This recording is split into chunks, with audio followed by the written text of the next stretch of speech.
What's going on, gamers? Welcome to the VGX 2013 overall review from me. This is my personal review. Hope you guys enjoy it. If you want, let me know in the comments what you also thought about VGX and give me your thoughts on it.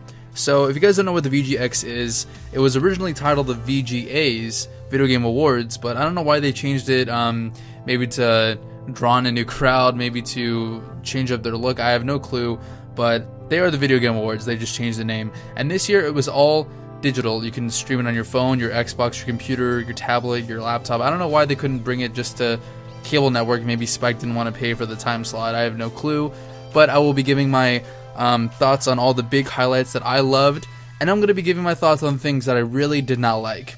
The overall feel of the VGX and why it wasn't one of my favorites this year. So let's begin. The first item on my list that I thought that really caught my eye at VGX was No Man's Sky. This is from an indie developer from a really successful indie game I forgot at the moment, but this game looks cool. When I first saw it, I was thinking, oh, it's underwater. It starts off underwater. It's underwater, and I'm just thinking this is another sea simulator type of game. But no, it changes up. You just look at everything underwater, then you go out to the beach, and there's a whole new world that you can explore. And not just the freaking earth that you're on. You go over to your cockpit that is parked right on the side of the beach, go into it, and you can go into space.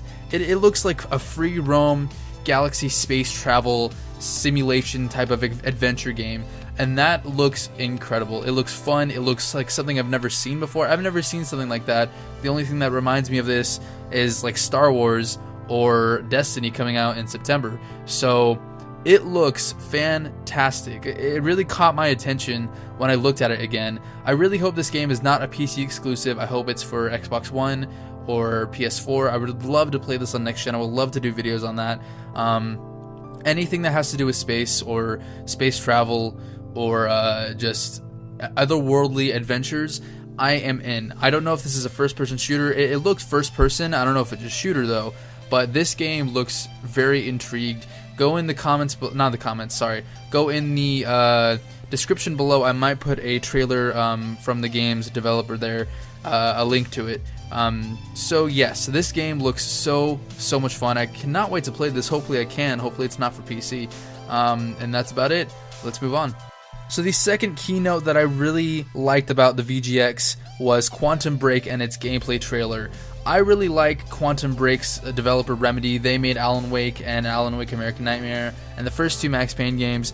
Alan Wake to me was one of the greatest games I've ever played on 360. It was horror, survival. It's a game that messed with your head. It really made you afraid of real life darkness, and I think that they did a great job on it. Visually, the game from Alan Wake was amazing, and visually for Quantum Break, it looked even better. It looks so good. It truly is a next-gen game. It could not at all be possible on the 360 or PS3. So visually, it's stunning, and the gameplay itself, you take control of three main characters throughout the game, I think. Or there is three main characters through the game. One guy is the bad guy. He can sort of see in the future. The lady, I think, can have all the same abilities as everyone else, but the main character that you play as, he can somewhat alter timelines and stuff like that, affect other timelines. They all have different kind of powers, but they all have time manipulation powers nonetheless. So I think Remedy really has something special here. I'll put the link in the info for this trailer off of Remedy's official YouTube or something like that, so you can check it out. But yes, Quantum Break looked really cool, and I cannot wait to play it on my Xbox One. The third news that I thought that was really cool and sort of excited me was that Telltale announced their new game series, Game of Thrones. They're making a 5-episodic series featuring, the Game of Thrones story from George R.R. Martin's epic book series. What do I think about this? I think it's really cool. I love Game of Thrones personally. I love the show. I want to read the books. And I love that whole world of Westeros and everyone in it. But I hope that Telltale gets it right this time. I hope that they get the world of Westeros and all the characters that are in it they're just deserves, because they are really good characters and I do not want to see them get ruined. And besides, Telltale also has The Walking Dead on their hands. They have The Wolf Among Us, and they also announced that they're doing a Borderlands Pandora side story thing before Borderlands 2, and now Game of Thrones. So I'm just worried that Telltale might have a bit too much on their hands. I don't know. Hopefully that it's good. Hopefully they hired more people to work on the Game of Thrones, because if they mess up the Game of Thrones game, it's gonna suck. It will really let me down. I'm a big fan of Game of Thrones, and I'm a big fan of Telltale games from The Walking Dead and The Wolf Among Us, so hopefully it'll be good. Time will tell though. Telltale. But yes, let's move on.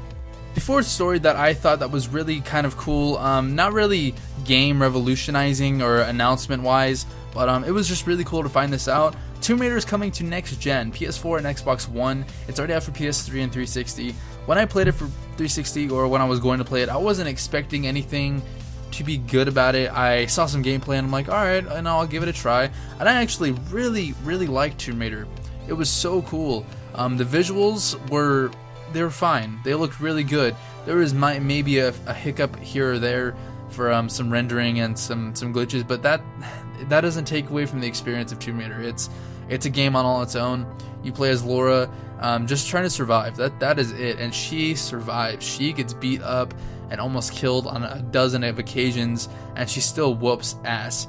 But when I found out Tomb Raider was going to next gen, I'm like, what else can they really do? They're improving the overall visuals of the game, of course. They're improving Laura's look, her face, her hair, her body language is all going to be more realistic, which is actually pretty cool.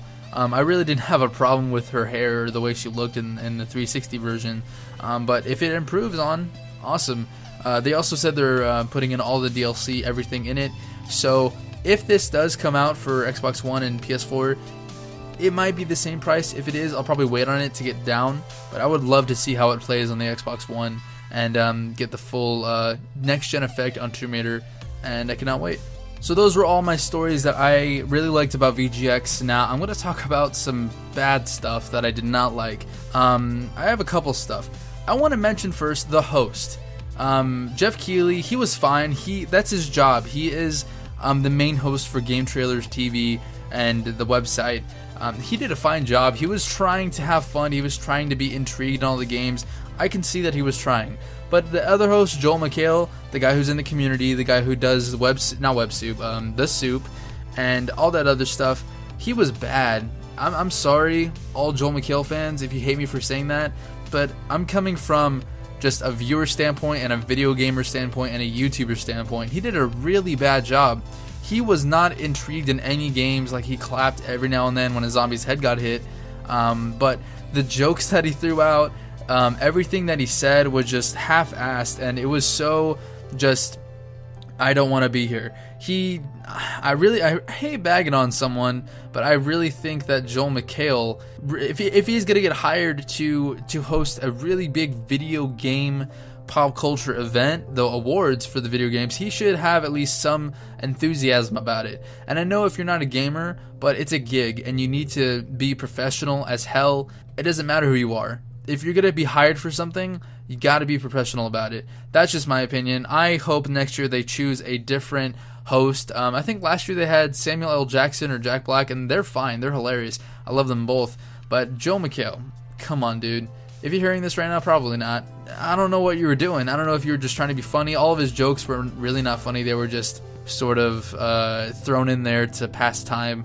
And he just didn't he didn't really want to be there. I can see that in his face. So my overall final VGX thoughts, it could have been way better. It really could have. There was no huge game announcements that got me really excited. Yeah, No Man's Sky was really cool, and the Game of Thrones, I already knew about the Game of Thrones from Telltale, and there was already rumors for Tomb Raider Next Gen. So nothing really caught my attention like last year with Dark Souls 2. That really blew my mind. But that is about it, gamers. That's all I have to say about VGX 2013. Hopefully next year they will change a lot. Hopefully Game Trailers will know that do not hire Joe McHale ever again. And if you do, make sure that he does his job right. Thank you so much for watching. Let me know in the comments what you thought about all these games that I saw. Let me know what you thought about your VGX if you watched it along as I did. What did you think about it? I thought it could have been way better. It kind of sucked this year. I hope next year that they will get their act together, because next year's going to be crazy. A lot of more games coming out. Destiny, No Man's Sky, Quantum Break, Tomb Raider Next Gen, all the stuff that I talked about, and more to come. Thank you so much for watching. Hit like and subscribe for more gameplay videos and next gen gaming news as I have it. And I will see you all next time, gamers. Peace.